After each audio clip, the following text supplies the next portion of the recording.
पहले बांग्लादेश के बढ़ते हुए एक और कदम की, जो कि दुस्साहसी कदम है और निश्चित ही उसका उद्देश्य भारत से उस बदले को लेना होगा जिसके चलते इन्हें पाकिस्तान से तोड़कर एक अलग देश बना दिया गया था। क्योंकि पाकिस्तान में आज से 53 साल पुराना इस बात का जहर आज भी है कि जब पाकिस्तान से पूर्वी पाकिस्तान को तोड़कर बांग्लादेश बनाया गया था। संभवतः आज वही पूर्वी पाकिस्तान फिर से एक बार पुनः पाकिस्तान बनने का प्रयास कर रहा है। ये दोनों लोग जिस तरह से गले मिले, जिस गर्मजोशी से एक दूसरे को इनवाइट किया, भविष्य की संभावनाओं पर जोर दिया, उसी क्रम में आज का सेशन है। क्योंकि 53 साल बाद पाकिस्तानी सेना बांग्लादेश जा रही है। आज से पहले जब बांग्लादेश में सेना गई थी, या फिर यह कहिए कि पाकिस्तानी सेना जब बांग्लादेश गई थी, उस समय पर उसने यहां पर हिंसा की थी। बांग्लादेश के लोगों को ढूंढ ढूंढ कर मारा गया था। क्यों मारा गया था? क्योंकि शेख मुजीबुर रहमान ने यह डिमांड कर ली थी कि पाकिस्तान पर पूर्वी पाकिस्तान से चुना हुआ कोई व्यक्ति शासन क्यों नहीं कर सकता। लेकिन पश्चिमी पाकिस्तान, जो कि पंजाबी डोमिनेटेड है, जो पंजाब डोमिनेटेड, पंजाबी पाकिस्तान डोमिनेटेड पाकिस्तान है, उस पाकिस्तान ने पूर्वी पाकिस्तान या बंगाली मुसलमानों को इसलिए मारा क्योंकि तुम दिखने में भद्दे हो, छोटे हो, तुम हमारे साथ बैठने योग्य नहीं हो, तुम दोयम दर्जे के हो, इसलिए इनके साथ प्रताड़ना की। परिणाम यह निकला कि पूर्वी पाकिस्तान टूट बंगाली मुसलमानों ने अपना एक अलग देश बांग्लादेश बना लिया। लेकिन आज पुनः वो वापस एक होने की कवायद को संभवतः तेज कर रहे हैं। क्योंकि 53 साल से भरे हुए उस जहर को, जिसमें हर पाकिस्तान खून की सी घूंट पीता होगा कि उसके 93,000 सैनिकों ने भारतीय सेना के सामने सरेंडर किया था, तो विचार कीजिए कि यह खबर जब उन्हें इस तरह की वापस से कोई गुंजाइश दिखे कि हम एक हो सकते हैं और भारत को दो टुकड़ों में तोड़ सकते हैं, आपका दिमाग फिर आएगा कि भारत को दो टुकड़ों में तोड़ने का पाकिस्तानी सपना क्या हो सकता है।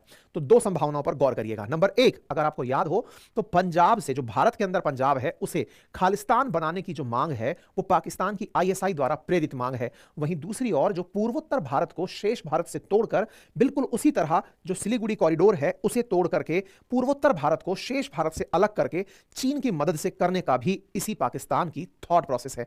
मतलब आप यह समझकर देखिए कि आने वाले समय में निश्चित ही पाकिस्तान भारत को वही जख्म देना चाहता है जैसे भारत ने उसे दो भागों में तोड़ कर दिया था। इसी क्रोनोलॉजी में घटना कुछ इस प्रकार से है कि पाकिस्तानी सेना के एक मेजर जनरल रैंक के अधिकारी अपनी स्पेशल टीम लेकर बांग्लादेश की आर्मी को ट्रेनिंग देने आ रहे हैं।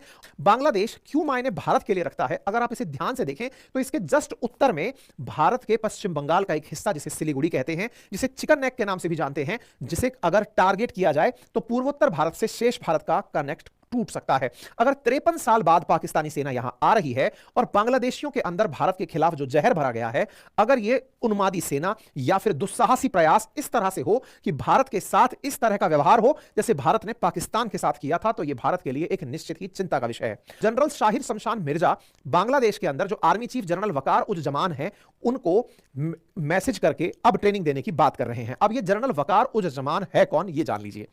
आप जानकर के आश्चर्य करेंगे और इस बात को और गहराई से समझेंगे कि घर का भेदी लंका ढहा है। संभवतः यह कथन सही है। अब आप पूछेंगे वो कैसे?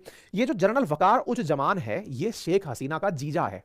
इसकी जो वाइफ है वो शेख हसीना के चाचा की बेटी है। शेख हसीना ने ही इसे बांग्लादेश के अंदर जनरल रैंक तक पहुंचाने में मदद की थी। आज यही व्यक्ति बांग्लादेश से शेख हसीना को भगाने वालों में सबसे ऊपर रहा और आज जो बांग्लादेश के हालात बिगड़े हैं उसमें कहीं ना कहीं यही व्यक्ति पीछे खड़ा हुआ है।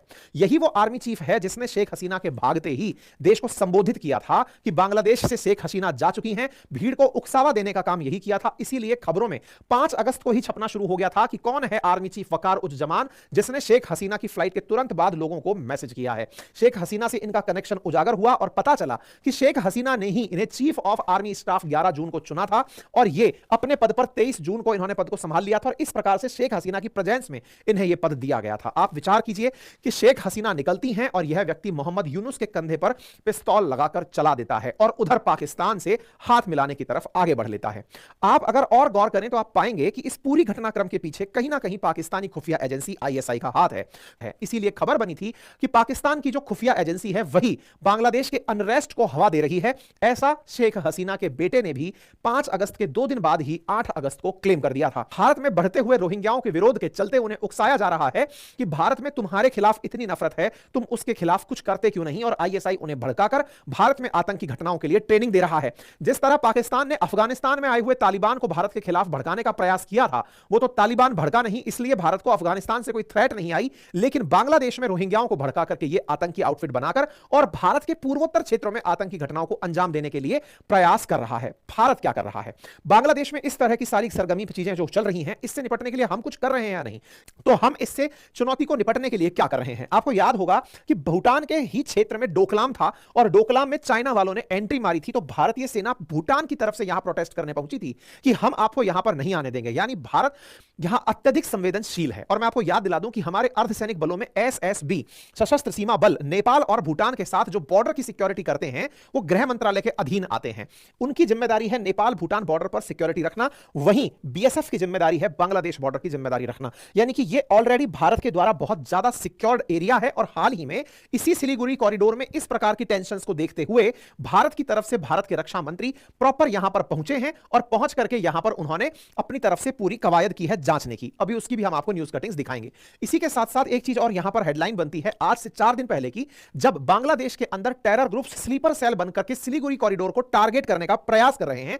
यह न्यूज वेस्ट बंगाल पुलिस के द्वारा हाईलाइट की जाती है। यानी कि वेस्ट बंगाल जो कि सिलीगुड़ी कॉरिडोर को होल्ड करता है, इसकी पुलिस ने यह कॉरिडोर के अंदर न्यूज पाई है कि बांग्लादेश ट्राई कर रहा है इस क्षेत्र के अंदर स्लीपर सेल्स को एक्टिवेट करने की। यानी वो लोग जो कि छुपकर वार करते हैं, जिन्हें पहचानना बड़ा मुश्किल होता है, केवल एक ऑर्डर पर ही काम करने निकलते हैं, वैसे कहीं दिखाई नहीं देते, वो आम वेशभूषा में ही घूम रहे होते हैं। ऐसी न्यूज बांग्लादेश के खिलाफ भारत के पश्चिम बंगाल की पुलिस ने रिपोर्ट की है।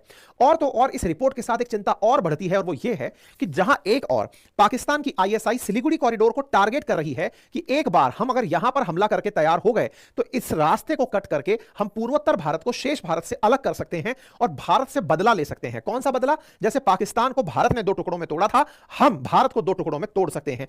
इस पाकिस्तानी मंशा को हवा कौन दे रहा है? तो आईएसआई दे रहा है और बांग्लादेश इस समय पूरी सपोर्ट में है। इस चिंता को और गहराई से भी जाना जाए तो आपको यह समझ में आएगा कि 19 नवंबर को पाकिस्तान से चला हुआ एक मालवाहक जहाज बांग्लादेश पहुंचता है। उस माल जहाज में क्या था, इसके लेकर के कयास लगाए जा रहे हैं कि सामान आया था, लेकिन आर्म एम्यूनिशन आए हो, इससे आप इनकार नहीं कर सकते।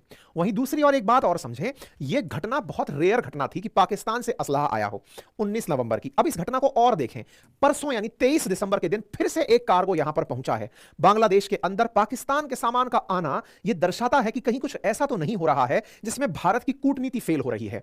भारत इतने बड़े परिवर्तन को देख क्यों नहीं पाया? शेख हसीना के खिलाफ आईएसआई इतना बड़ा कूप प्लान कर रही है, हम इसे ऑब्जर्व क्यों नहीं कर पाए? खैर जो भी है, फिलहाल के लिए यहां पर दूसरा कार्गो पहुंचा है और इस पर हम लोग नजर बनाए हुए हैं। साथ ही साथ यहां पर और तरह की चिंताएं भी बनती हैं, जैसे श्रीलंका ने लास्ट टाइम अपने यहां पर, बांग्लादेश ने भी और श्रीलंका ने भी, दोनों ने ही चाइनीज जहाजों को रुकने नहीं दिया था। ऐसे में क्या अब चाइनीज भी यहां पर अपने आप को डॉक करने आ जाएंगे? मतलब क्या बांग्लादेश इतना हॉस्टाइल हो जाएगा कि भारत की पूर्वोत्तर के लिए खतरा हो जाएगा? इस स्थिति से निपटने के लिए हम क्या कर रहे हैं? तो नंबर 1, 20 दिसंबर को ही भारत की तरफ से गृह मंत्री एसएसबी की प्रेजेंस को चेक करने के लिए सिलीगुड़ी कॉरिडोर गए। मतलब हम भी ऑलरेडी इस बात पर आगे तैयारी कर चल रहे हैं कि अगर कोई ऐसी स्थिति बनती है तो हम उस पूरे सिलीगुड़ी कॉरिडोर पर नजर गड़ाए हुए हैं।